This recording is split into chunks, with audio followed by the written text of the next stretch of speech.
asking you a goddamn thing.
I'm dropping the hammer. No, you're not.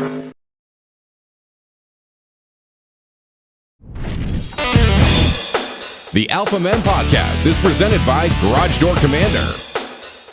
Fueled by a hell of a lot of PBR. And produced by TJ Michaels Creative. Narrated by Jamie Dennis. Graphics by Sven. Dedicated to Hendrik the Viking Poulsen. 2023, all rights reserved.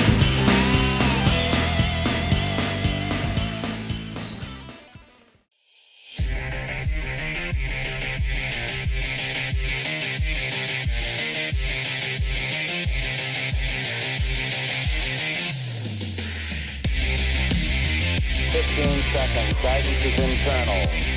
12, 11, 10, 9. Ignition sequence start. 6, 5, 4, 3, 2, 1, 0. All engine running.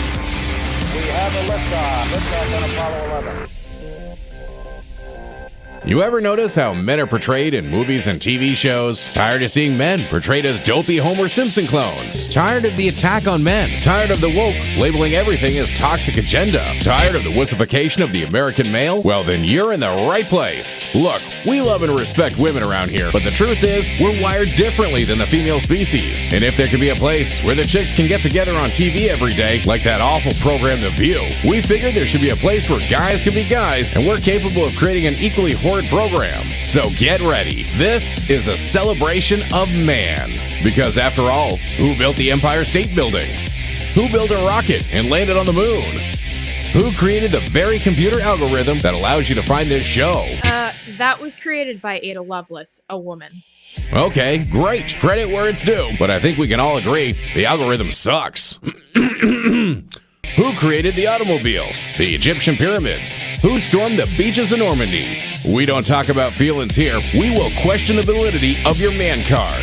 We're not politically correct, and we'll stand up and fight back against a culture that's determined to transform us into a bunch of neutered pansies. This is your weekly dose of toxic masculinity, a show created by men for men.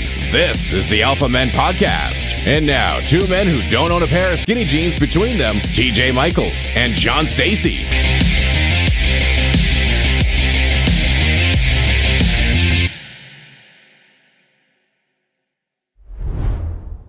And welcome into the Alpha Men Podcast, episode 4, the Kingdom of the Crystal Skull, I think. I don't know. I'm TJ Michaels. Welcome, Alpha Men. My partner in crime is John Stacy. He comes from Trinity, North Carolina. I, of course, am in Barrie, Vermont, and we are set to go. We got a great show for you tonight. How are you, buddy? Pretty good, you? Well, we're dry. We were dry for most of the day today. Really? It keeps raining, though. My grass is like 2 feet high right now. I don't know how I'm going to ever. Honestly, I don't know how I'm going to mow it. Like my mower is not going to go over that. I'm going to have to mow it like 7 times to get it done. But, how's the damage come along up there? You know what? Things are moving along. A lot of people pitching in, a lot of people helping. Salvation Army here, Red Cross here. I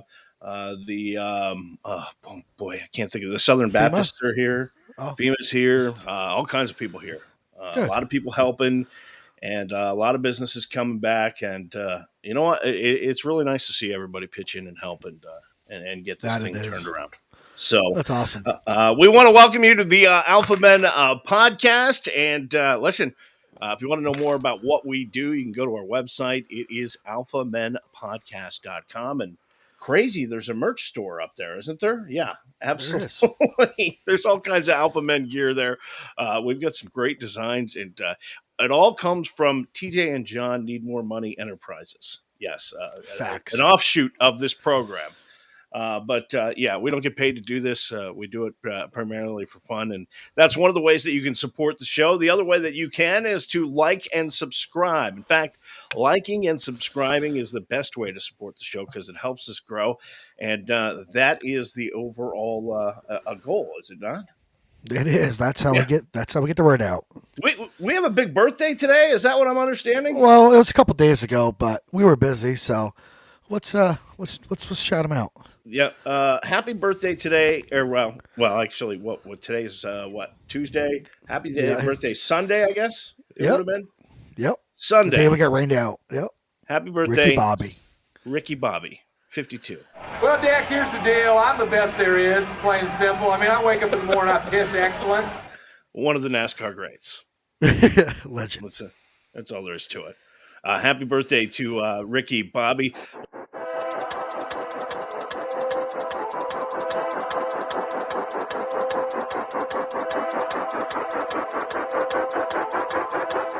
Yeah, we were just talking, John, about people pitching in and helping here in Vermont. Of course, if you're watching from outside the Green Mountain State, or maybe you're watching from North Carolina or Massachusetts, or maybe you're watching from California, we have been inundated with really, really bad flooding here in Vermont, and we're watching all the emergency services people run around, and most of them are volunteer in rural Vermont. We have some paid firefighters. In the city that I live in, but just down on the outskirts, everybody's volunteer. And so in seeing all of these folks and how hard they've been working over the past week to get the roads fixed up and, all of the things that needed to happen, search and rescue and everything else. I mean, there were people that were stuck. We thought this week, Man of the Week should be, a firefighter. And the guy's name is Jonathan Vero. He is 39.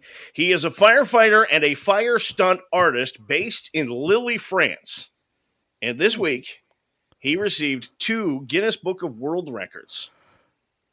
Jonathan, for the fastest 100-meter sprint while on fire and the longest run while on fire. Dude, this guy, all right, ran. You see the picture of him there. Oh, yeah, I'm looking at it now. flame engulfed 100-meter sprint in 17 seconds. He ran 272.25 meters in total. That beats both previous perspective records of 24.58 seconds and 204.23 meters.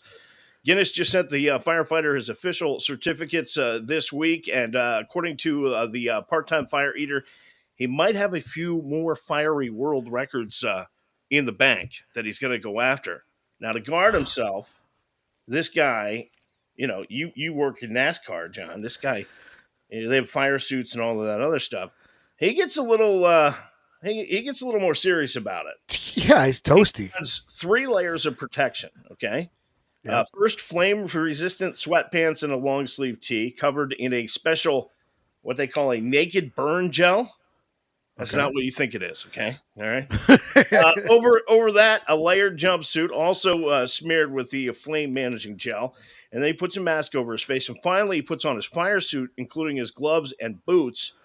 That's pretty clunky stuff to be running a 100-meter dash in. Oh, God, yeah. Honestly... It makes the speed and the distance he ran pretty impressive.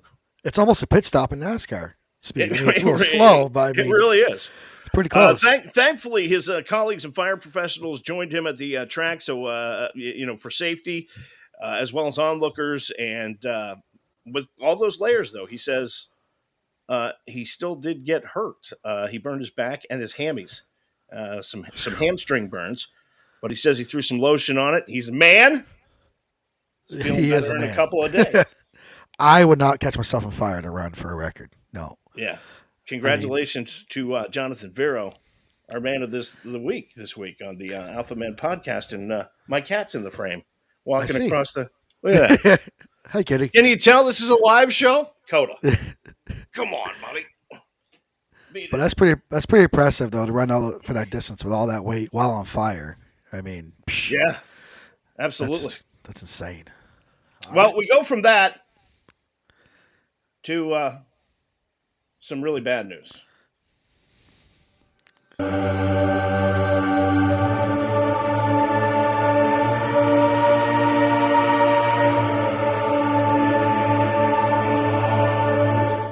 This week's sign of the coming apocalypse. Yes, because we're all doomed, right? That's a worm. That's all there is to it. Take a look at that thing. They want you to be on the lookout for that thing. It is an earthworm on steroids. Okay. That thing right there can jump a foot in the air and shed its tail. Well, okay? Wait, well, hold on. Like out of the ground or just... Yes, out of the ground. All right?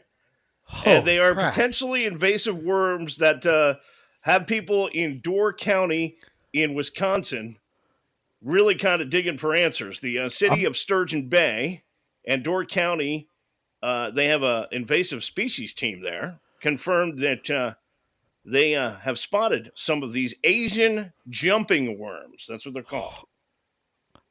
I'm going to Wisconsin next week. Well, there you go. You need to stay away from the Asian jumping worms. Oh, no. I'll make, when you're a kid digging up worms for fishing, just get a net, try to catch them. Yeah. Some indeed do look like jumping worms, and they say... Can you tell this is a live show? Yeah. Coda. Jeez. For the love of Pete, get out of here. I love my pets, but holy cow. Only time he wants to have anything to do with me. He's like camera cat or something. I don't know. But they say some of the worms resemble some of the more average red wigglers somebody might, throw in a compost pile. But the Wisconsin Department of Natural Resources say the jumping worms get their name from their behavior. When disturbed, they thrash and spring into the air and can even shed their tails to escape. That's crazy. That's nightmare fuel right there, man. I've never heard of anything like that. You just imagine that walking through, like, whatever, this comes up, hits you in the leg. What is that? Oh, it's a worm. Of all the things we have to worry about, now I got to worry about Asian jumping worms. Our next sign of the coming apocalypse comes to us from a person claiming to be a time traveler.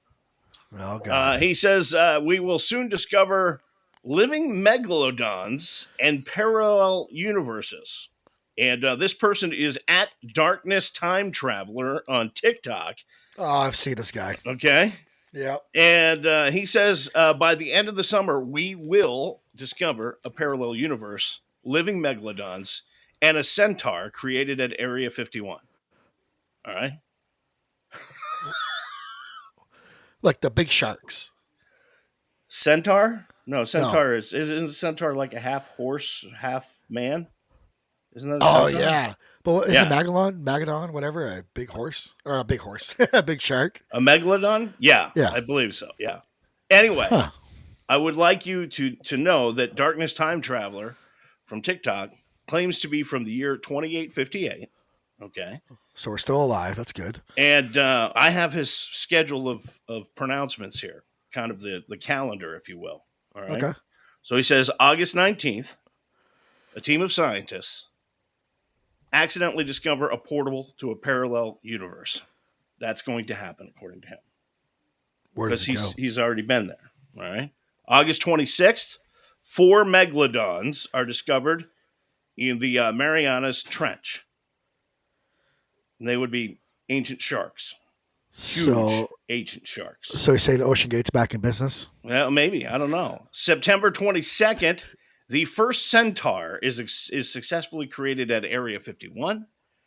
And September 30th, phase 1 of Project Integration. That does not sound good. Is completed at Area 51, where humans and animals are merged. Phase 2 going to go over well. Begins the following week. So, hey, mark your calendars, okay? Did you say? Our final sign this week of the coming apocalypse comes to us from Pepsi. They have created a soda infused with ketchup. Really? That's gross. All right. Nobody was asking for this, okay?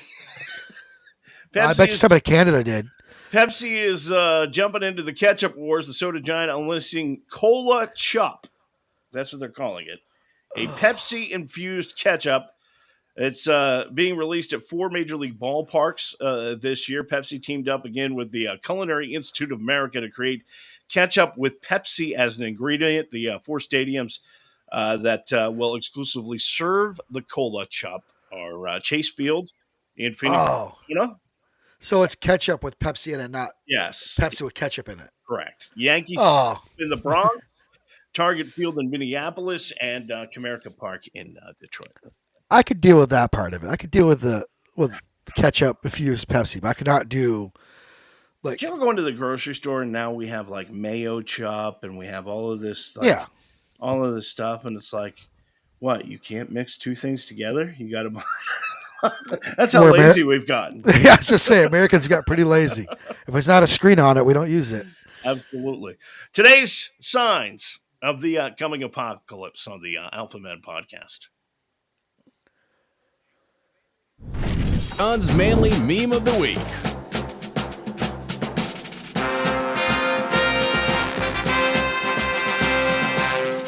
All right. I failed on this. I couldn't find anything good. Okay. Nothing stuck to me. Then you sent me this, and I'm like, this is it. Oh, you're going to blame me. Yeah, well, yeah, this is all you. Okay. But this is the way to go out. I'll let you read the description, and we'll show the picture. All righty. Here it comes. It's coming up.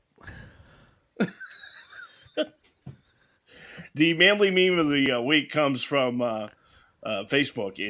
This Pompeii man saw his entire world crumbling into fire and ash and then decided to crank one out before facing eternity.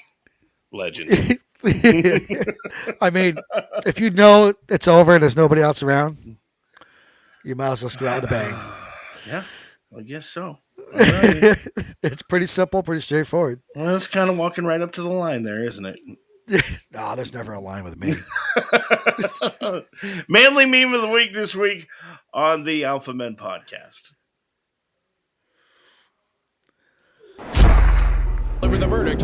This is Mancord. All rise. The sometimes honorable TJ Michaels presiding. Oh boy. This one is something else.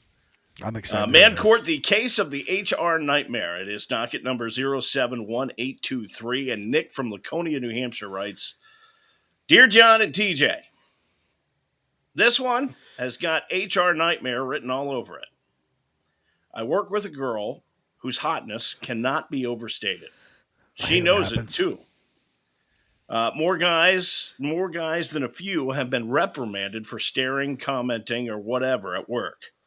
I've been very self-aware about what's going on with the other staff members and have been good at keeping things professional.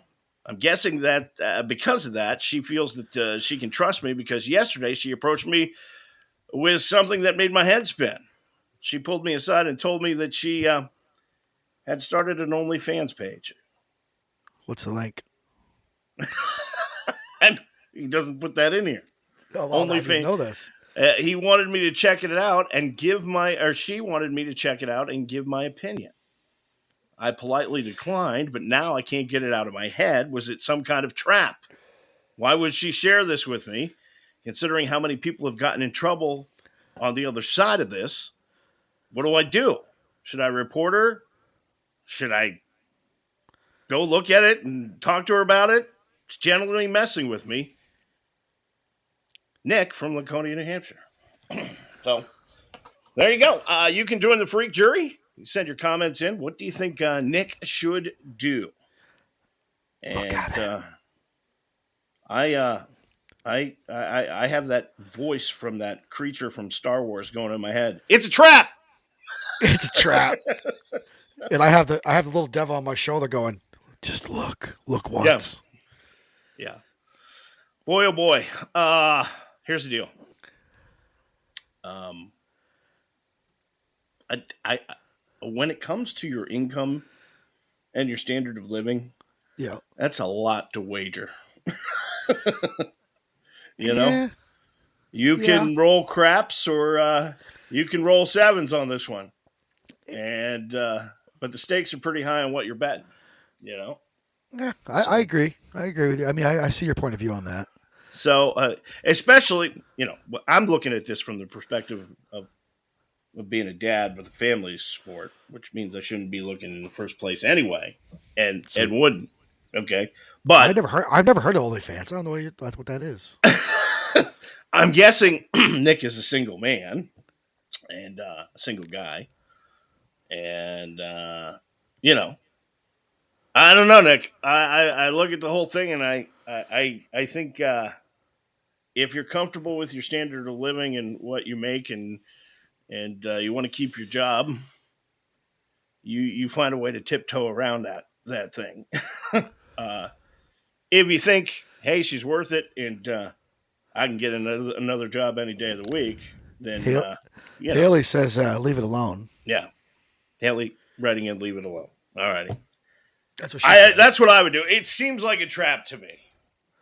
And the reason, I mean, if there wasn't the backstory of all the other guys that have gotten in trouble, yeah, and who knows, maybe she's setting you up and have set up all of those other guys just to advance herself within the company.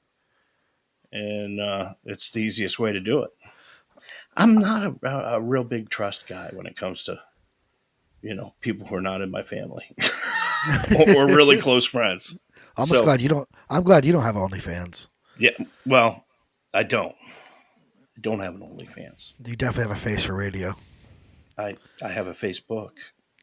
And sometimes I have a book and face. Anyway, that's the best advice we can give you on Man Court tonight, Nick. It feels like a trap, and that's what I would say. And well, good luck to you. If you've got a problem that you can't solve and you want some advice from the Freak Jury or John and I on Man Court, you can go to alphamenpodcast.com and send us a line.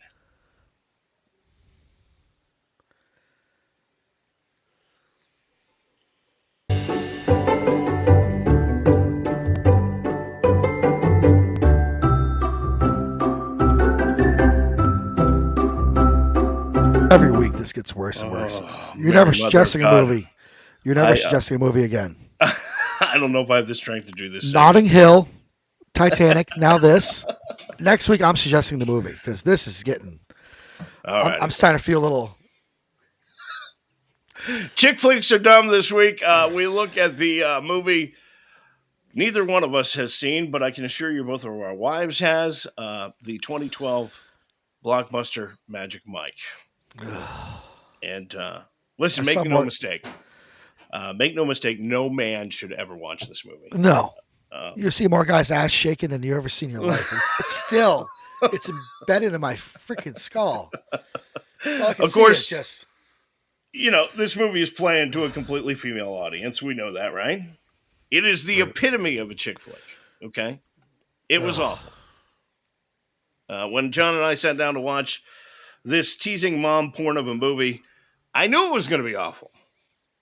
I really thought before we even got started, it was inappropriate, though, for John to ask me if I had any singles. Look at my wife writes. Oh, I'm watching Debbie Does Dallas later. Okay. So, speaking of money, it cost $6.5 million to make this picture. It grossed almost $170 million. So here we go. Holy If you've never seen, yeah, and there's like multiple sequels of this thing. If you've never seen Magic Mike, yeah, we all know it's a male stripper movie, but most men have never seen it. We watched it, so you don't have to. You're welcome. And I'll preface this by saying the only male stripper content I have ever laughed at is the Chris Farley, Patrick Swayze, Chippendale skit from Saturday Night hell Live. yeah, that's a classic. But here's what the movie is about. Okay, it was about a 10. No, I'm kidding. There was this loser named Adam, who was played by Alex Pettyfer, who can't get a job or hold a job. So what does he do? He goes to one of these pay-under-the-table construction sites.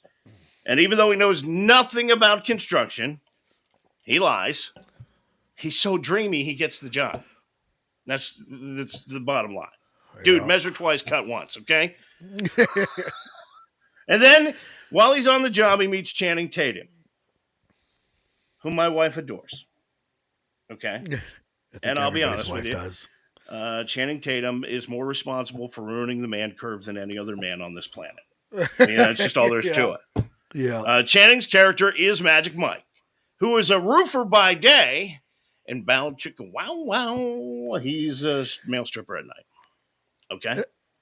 In fact, this streaming pile of estrogen is loosely based on Channing Tatum's experiences as a male exotic dancer before hitting it as a big movie star. Okay? But I hate to break it to you, ladies. Regardless of what the movie is about, you can clearly see Channing Tatum's wedding ring on his finger when he crosses in front of the camera after getting out of his truck when arriving at the construction site. I'm just saying. Okay? As I say in Notting Hill, whoopsie daisy. Whoopsie daisy. So Magic Mike takes out. I actually said that at New Hampshire. Did you really? I dropped a battery. I was like, whoopsie daisy. And then the other guy I was working with, John, looked over at me like he didn't say nothing, but I think he knew. So he's seen Notting Hill. Yeah.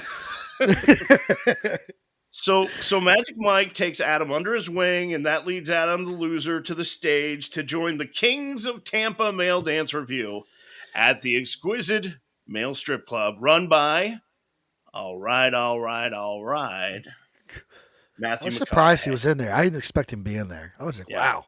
Matthew McConaughey's character is named Dallas in the movie, and now here's the deal. I don't know if it's a law or what, but nowadays, your wife knows. Yeah, right. Nowadays, if you cast Matthew McConaughey in a movie, it's like a law that he has to say, all right. It's every his movie trademark. does it. Yeah. So now Mike has women falling all over him. He's the life of the party. But no, that's not good enough for Channing Tatum. What he really wants to do is recover crap from the beach and make custom furniture out of it. This is believable, right? Yeah, I believe you're a male stripper in a strip club, right? Yeah. You got women fawning over you every single night. It happens to me often. You live a life of parties and everything else. Man, I've got over that. What I really want to do is pull junk off the beach and make custom furniture. Yeah, right. Oh, God. Now enter all the side plots that really don't work and never get resolved. Adam has a sister. Magic Mike, of course, falls in love with her. He's trying to start his furniture business. He doesn't have any credit. They want to move the strip club to a beachfront property in Miami because that's where the cash is. And apparently Tampa is not the male strip club capital of the world. Who Where knew? it is. Right. Not Miami. That's where they want to go. Oh, gotcha. But dude's doing all right at Exquisite. I mean, he's a stripper, right? He's making a ton.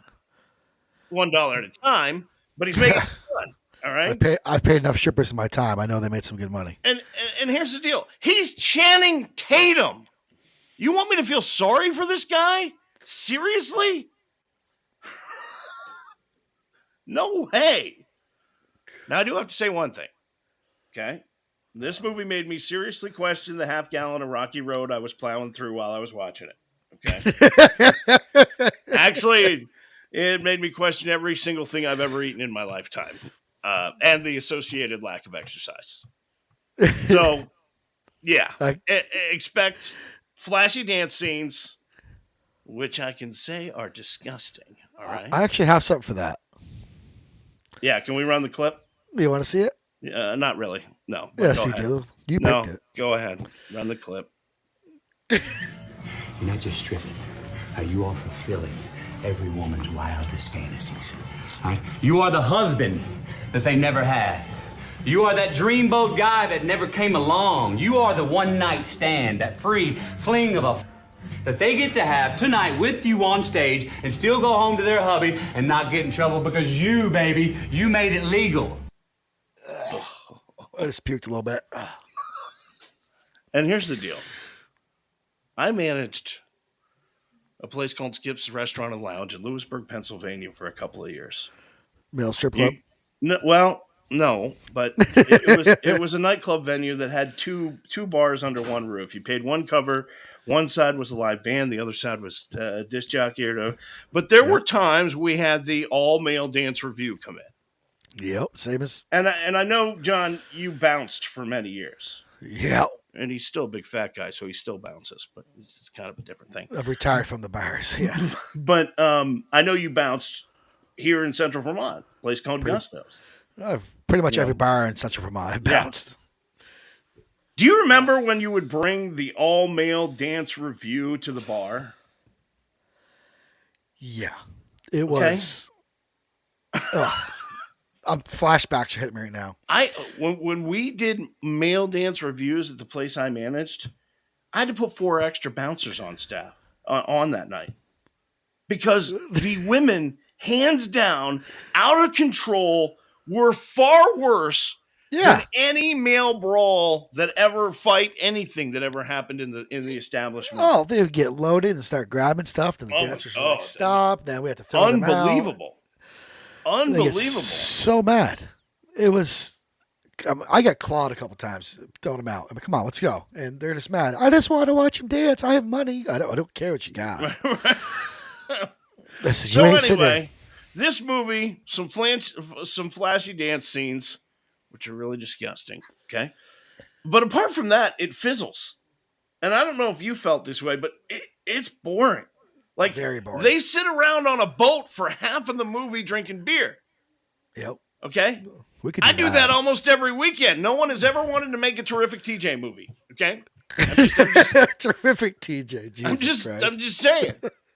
Apart from that, I guess this is when they're on the boat and they're drinking beer, the part where you're supposed to connect with the characters. Yeah. Look, I'm not connecting with anybody in assless I didn't chaps. connect with anybody. Okay? No. I'm not connecting with anybody in assless chaps, okay? That's just all there is to it. But a lot of this movie tries to show you that these guys, they're just regular people. When they're not. They're male strippers, for crying out loud. Strippers are people, too. They get away with this with the female audience because of the sheer amount of eye candy on the screen. It's ridiculous. But guys, we don't care about the dudes when they're drinking or when they're dancing. I mean, no. That's all there is to it. They were on the sandbar in this movie for what felt like 2 days. And there is, I swear to you, there is zero chemistry between them. It's like they read the script once and then they sat them all down and said, okay, deliver the line. And they said it once, and it was like, that's a take. It feels like us sometimes, though. Well, again, eye candy. Doesn't matter if it sucks. $170 million. Right? So what's the rating? So other than the male dancing, there's the love story. Okay? Magic Mike and this kid that he's taken under his wing, his sister Brooke. Yep. She's trying to protect her brother Adam from the underbelly of the male stripper world. Underbelly might not be the best choice of words here, but wait for it. They fall in love, okay? Really? And Brooke is cute, but she's pouty. She's moody. And the romance part of the movie, you do not believe watching this movie that Brooke and Magic Mike are in love. There's like zero, like the rest of the cast. There's zero chemistry. Okay, I felt it. So you did not. No, I didn't. I know you did. So here's the deal. This whole movie, this whole estrogen-fueled setup, in the end, is a story about a guy hooking up with another dude's sister. So he's That's it. He's from Vermont. I don't know, but but the guy in me goes, okay. In the beginning, they're roofers, right? They're building a roof. Yeah. They never go back to the construction site. Did they get the roof built? Did the roof come in under budget? You know what? I think they stiffed the guy that had them build the roof. Wait a minute. Stiffed is probably not the best choice of words here, but that's what I want to know. and look, it's why Magic Mike can't build his damn furniture store. He just starts projects and he never finishes them. We must be married. So it's just full circle, okay? This is a mom porn tease movie with a couple of dance numbers in it. A mom. It could have been worse, though. That's pretty good. Okay? Could have been worse. I do have to admit, I'm glad it wasn't the full Monty. All right? We didn't watch that. Matthew McConaughey got an Oscar nomination for this unbelievable pile of crap, which means only one thing. Doesn't matter if the movie's good if you're Matthew McConaughey and assless chaps. Right? I think I'm going to be sick. I'm not agreeing with you. Okay? The worst part of all of this is they have made multiple sequels of this garbage, right? They made the next one was called Magic Mike XXL. We're not watching that next time. And I hope that's because all the dancers got fat and old. Fat Bodies. I could do that. My breath. I could do that show called Fat Bodies. Right. I got that covered. Well, listen, there is a certain segment of the patrons that visit the all-male dance review that are looking for a fuller figured guy. I'm just saying.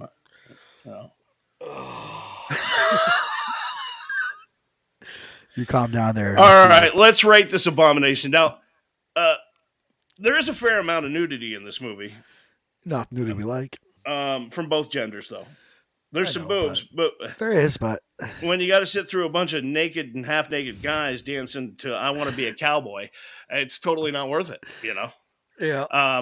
Using the adult beverage movie rating scale, best movie score is a 30-pack of PBR.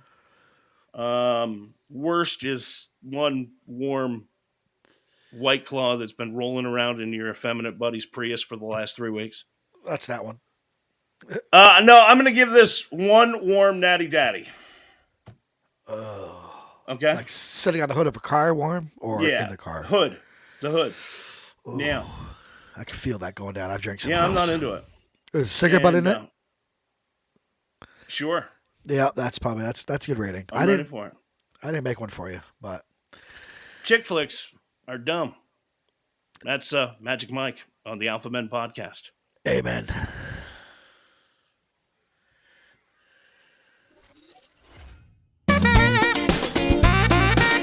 Who needs a foot in the ass? The Alpha Men podcast presents my foot into this thing called your ass. The Red Foreman Awards. You dumbass.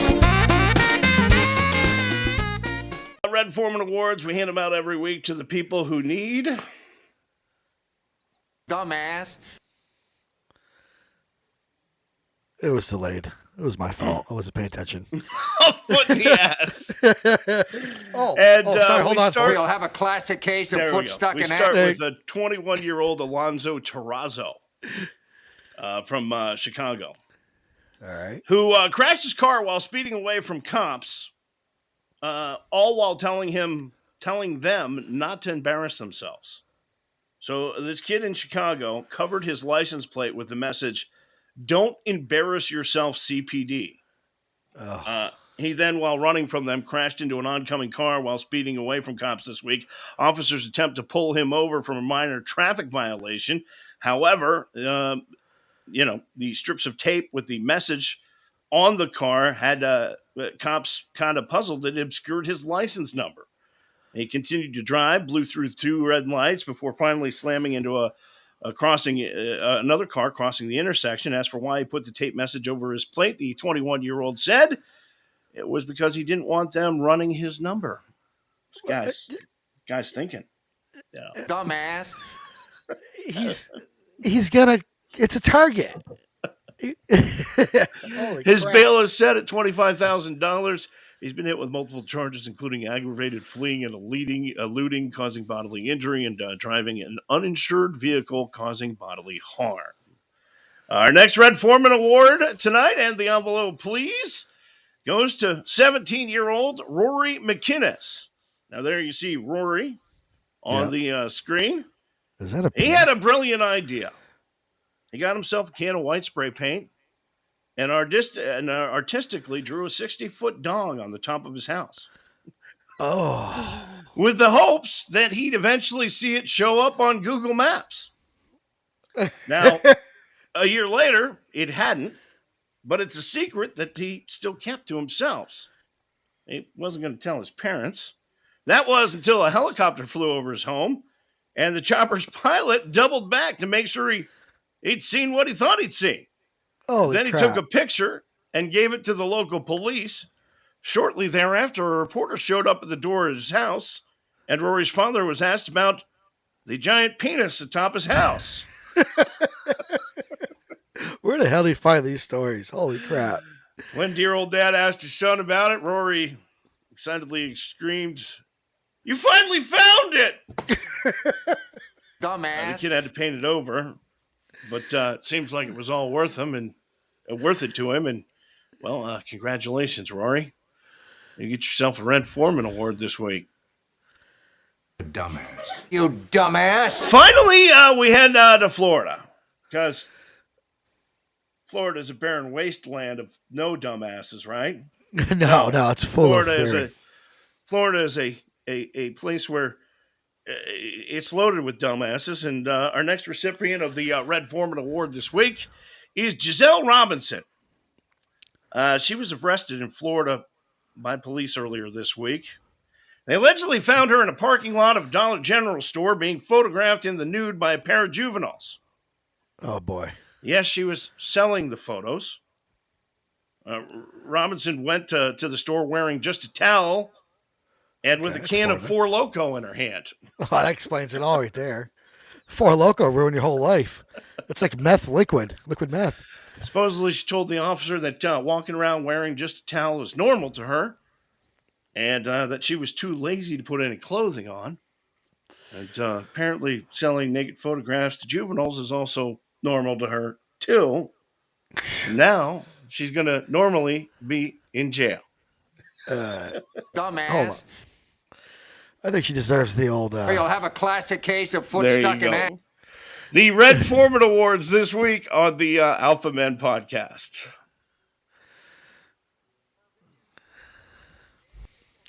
There's nothing more manly than motorsports. These are John's red flag moments.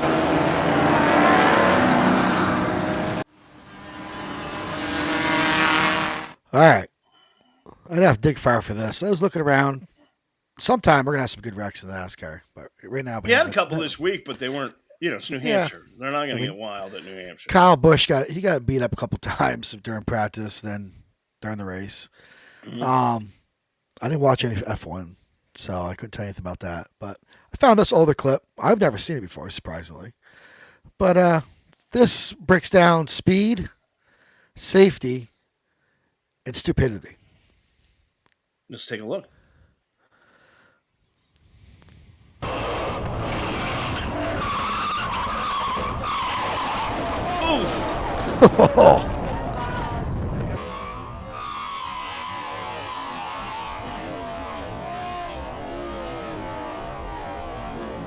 That has to be over in Europe. That is the way they do things in Europe. Okay? And it's the way they do things in Mexico with like the Baja 1000. You ever see the pictures of the Baja 1000? You know, these dune buggies are ripping past them. There's like people like a foot away from where, you know. And but there's a bicycle barrier for cars that are speeding down a track. I mean, you might as well just stand. You don't need the barrier. What's that going to do? It's just an extra piece of metal in your face. Yeah, absolutely. I mean, that's stupid. It's very stupid. I mean, in NASCAR, we have the safety barrier and a regular barrier, the concrete wall. Sure. Just plus the fence. So, I mean, there's triple protection. Stuff still gets through the fence occasionally, very rarely. Yep. Here, you're a sitting duck. Yeah, I probably wouldn't be standing next to the bike fence. I'd probably be up on the hill. Yeah, I'd feel a little more comfortable up there. At least 50 yards away or something, you know. Yeah. I mean, that way, if it does start coming your way, you have time to like roll in another direction. Yeah, I don't think there's much time in that, but yeah, it's freaking crazy. So there on you to.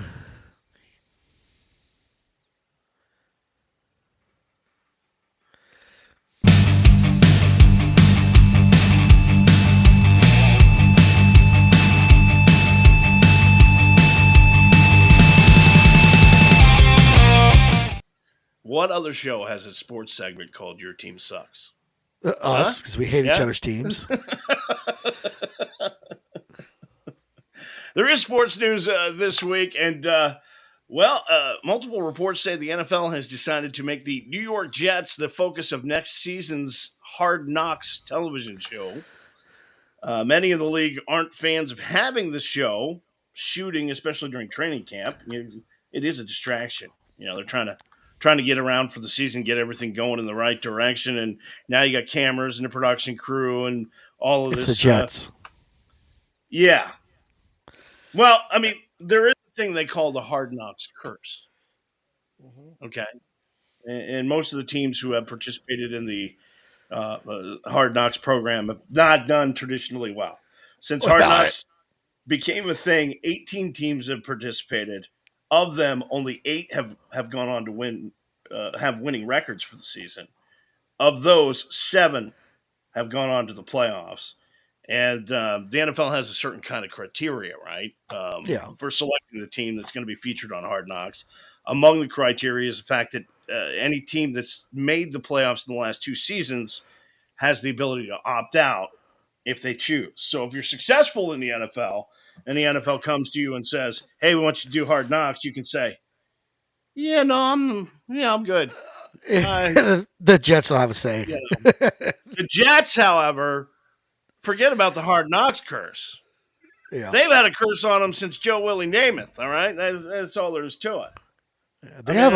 I'll give the Jets credit, though. Over the last 2 seasons, they have built. They're getting there.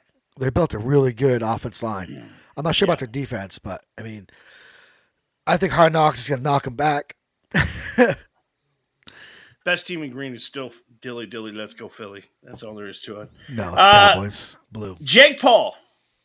Oh, this one. The YouTube boxer. I don't know what he is anymore. He's now wrestling in the WWE too. Everybody does that. He's just doing everything. Found Brock Lesnar. A couple of weeks ago, we were talking about this Mark Zuckerberg, Elon Musk cage match, and that they both had agreed to do it.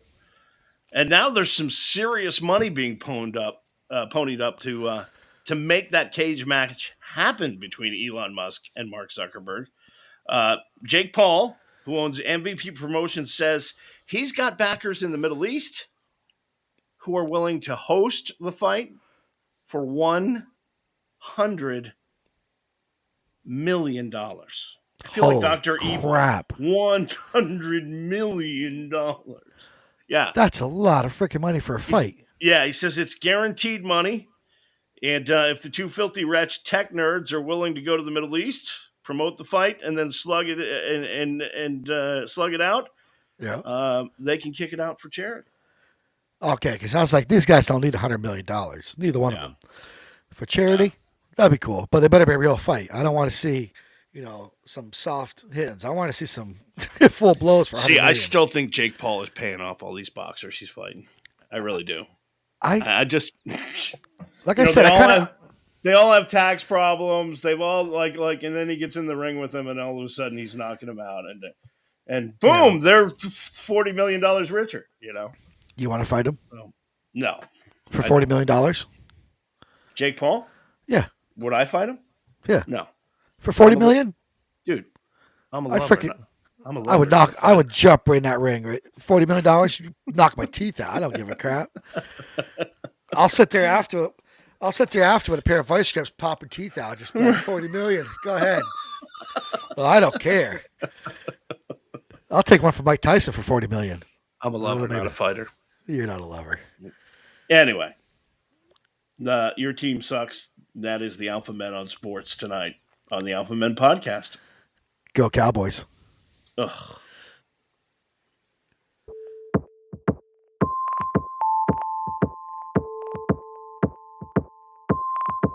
That scares me. This is a dangerous place. All right, I'm going to tell you right up front. I'm nervous. It's a dangerous place. These are the things I think about when I can't go to sleep at night. Like, somewhere out there is the richest homeless person. Okay. If you think about it. We all have at one time kicked a pregnant lady. Who?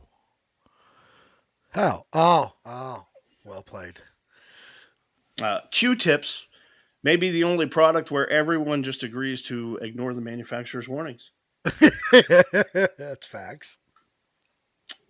All shoes are slip-ons if you're in enough of a rush.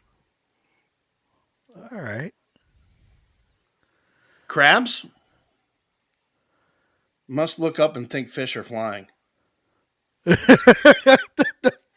What do you take before you start thinking? Nothing is on fire. Fire is on things. That's true. We all knew that one. And lastly, scratching an itch is not the same thing as itching a scratch. Whoa. Okay. You ever see Revenge of the Nerds? Yes. What if the word cat but really meant dog? Wow, that's deep, Ogre. So you're laying in bed thinking of these things. Yeah, I do. Yeah. Do you say this stuff out loud? I don't sleep a lot. No, I don't. I sleep about 2.5 hours a night, maybe 3 tops. Well, you need to figure out sleep because your thoughts are pretty effed up. I mean, I don't think about stuff like that. I think about, I don't know what I think about now. Food. Ooh, food. Good call. There what you are you go. drinking? Drinking pee? No, it's a Teddy's cream soda.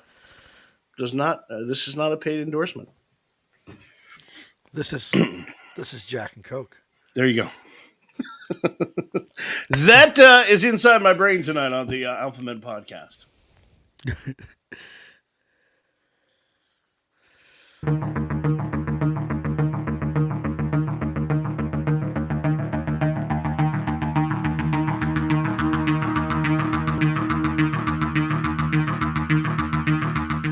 All right, John, we're going to test your knowledge of real or fake news. I'm going to give you 3 headlines.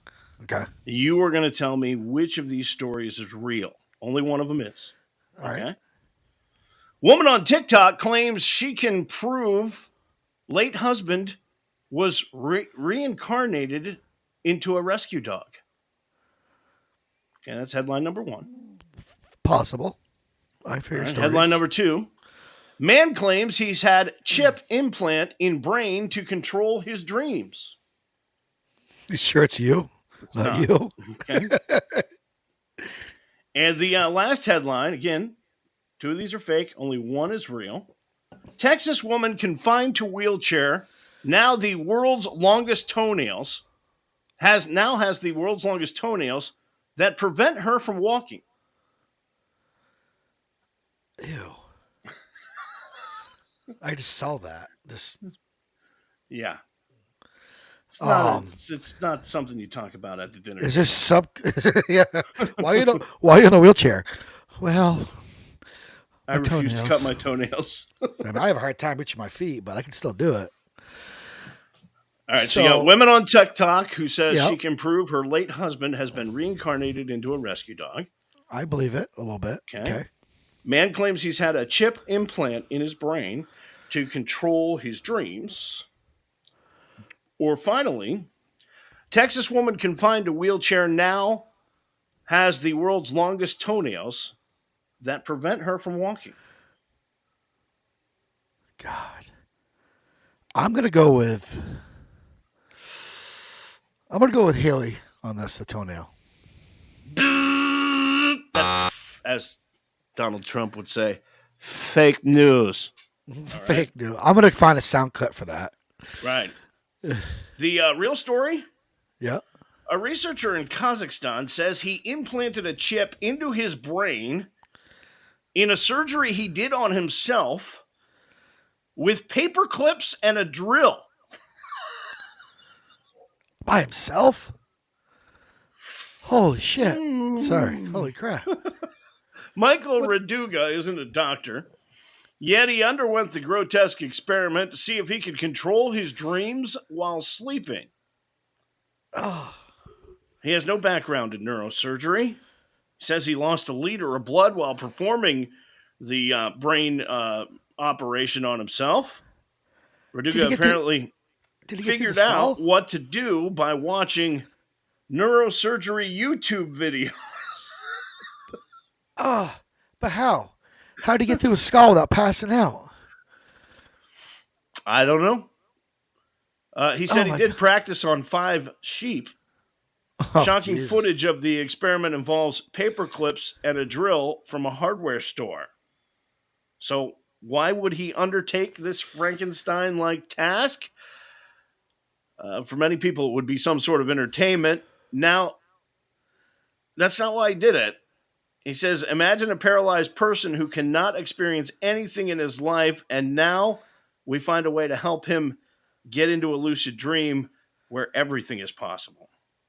Eat something, do something interesting, have sex. It's unclear if this experiment worked. However, there's a fear Raduga could suffer long-term complications from his DIY procedure. Here's the deal. Holy crap. That's gonna hurt. DIY is okay if you're like putting new sheetrock up. Finishing a roof.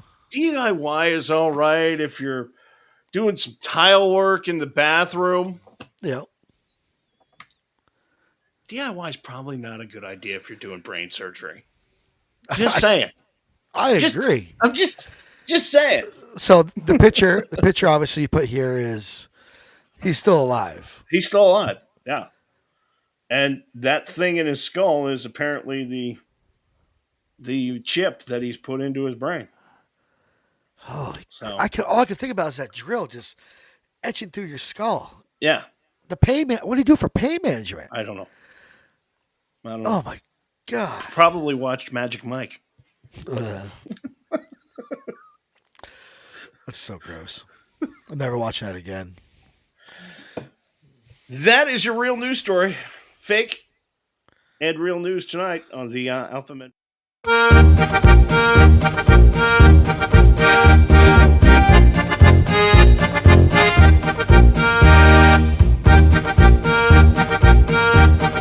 This one I'm kind of excited about. I've never tried it, but it looks cool.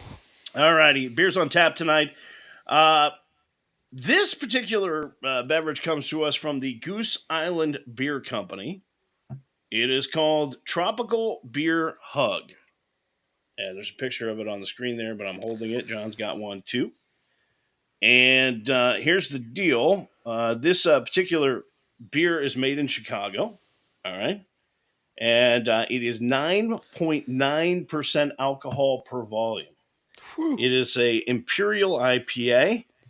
And what they say about it, it is super juicy and bursting with tropical flavors. Just the thing to accommodate a swing in the hammock. It says it is a beach vacation for your taste buds. I don't know if you can read that right there. I just read it for the first time. But question. Yeah. This is the Alpha Man podcast, right? Yep. Every beer you pick out is an IPA. Uh-huh. Do you have a man bun? No. You should. No, I don't. Now we're going to drink a fruity beer. I mean, I'm here's the deal. You're in North Carolina. I was supposed to be there. I was supposed to be there with West. And I'm in Vermont. So what we do every week, I got to try and find something that is both available in Vermont and in North Carolina. And here's the other deal. Nobody, like, I love Labatt Blue. Yeah. Everybody's had Labatt Blue. Nobody wants to know what Labatt Blue tastes like. That's true. I see argument. All right. Oh, that's a great sound. I'm going to drink a fruity beer publicly on TV. All right. There you go. 9.9% ABV. It has an IBU of 45. They say it is a light amber, and it smells hoppy, man. Does it? Yeah, it does. Very hoppy. It smells like the Heady Topper almost. Cheers. Cheers.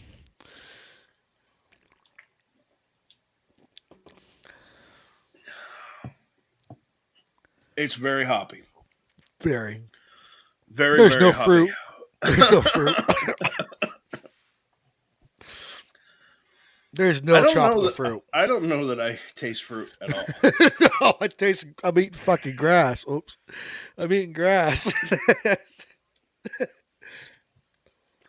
I taste hops. No, second taste. That's gross. No. I'm gonna try a second taste. Because I don't want to be, you know. All right, I'll go for a third.